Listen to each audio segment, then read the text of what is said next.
ये नियम है ईश्वर का। गुरु मानुष कर जानते ते नर कहिए अंधे, वह दुखी संसार में आगे यम के फंदे। जैसे गुरु या भगवान भगवान हम कर रहे हैं और परमात्मा आपके पास आ जाए और आपसे बात करे, आपसे कहे बेटा शराब नहीं पीना है, आपने बीड़ी नहीं पीनी है, चोरी नहीं करनी है, किसी की आत्मा नहीं दुखानी है, तो आप क्या करोगे? आप उनकी बात को मानोगे क्योंकि भगवान कह रहा है। तो यही दास कह रहा है, समझो कबीर परमात्मा कह रहा है, यही सोचकर आपने ये बुराई और आज्ञा का पालन करें सरेगा, तो तब हम परमात्मा पाएंगे, नहीं तो नहीं मिल सकता।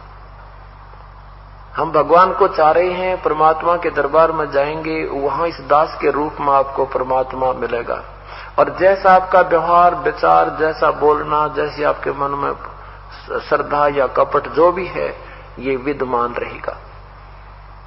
और यदि आपने यहीं से वो रिहर्सल कर ली कि कबीर ये परमात्मा है, बस परमात्मा के समक्ष कैसे बोलते हैं, कैसा व्यवहार करते हैं, निष्कपट बात करते हैं, संत के सामने झूठ बोलने की कतई आवश्यकता नहीं होती, वो आपका पाप ही होता है।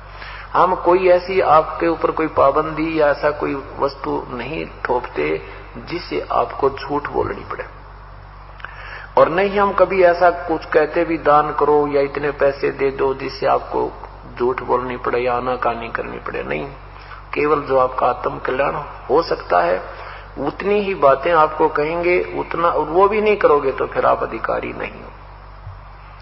हम क्या कहेंगे कि ये कोई बुराई नहीं करना, बीड़ी शराब मांस तंबाकू नहीं पीना, कोई मर्यादा भंग नहीं करना, क्योंकि ये खेल का मैदान है और इसमें जरा से भी फाउल हो जाओगे आप बाहर बैठ जाओगे, एक जीवन आपका चला जाएगा।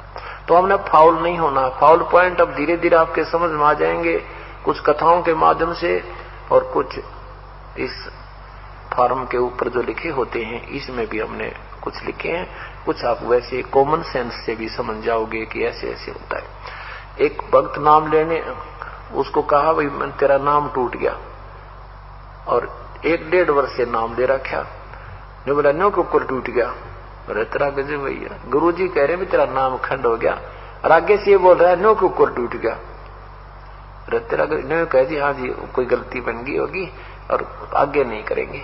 ये तो कुछ बात बोलना भी नहीं सीखा अभी तक तो हमने, और अब बात देखें सार नाम प्राप्ति की, सार नाम मिलेगा ये मेरी मर्जी से होगा।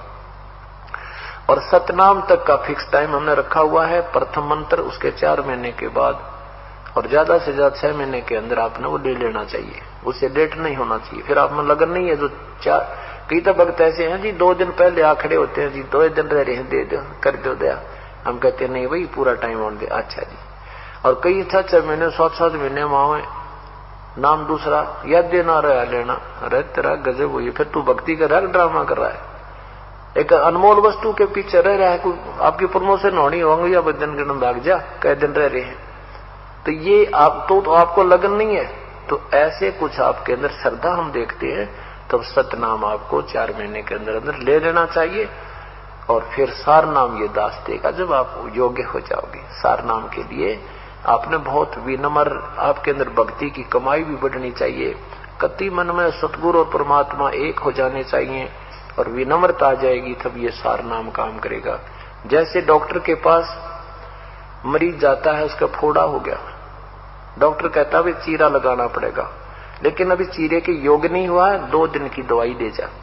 वो 2 दिन के बाद आता है, फिर भी देखता है कि अभी भी ऑपरेशन योग्य नहीं है, फिर कहता है 3 दिन की दवाई फिर ले जा।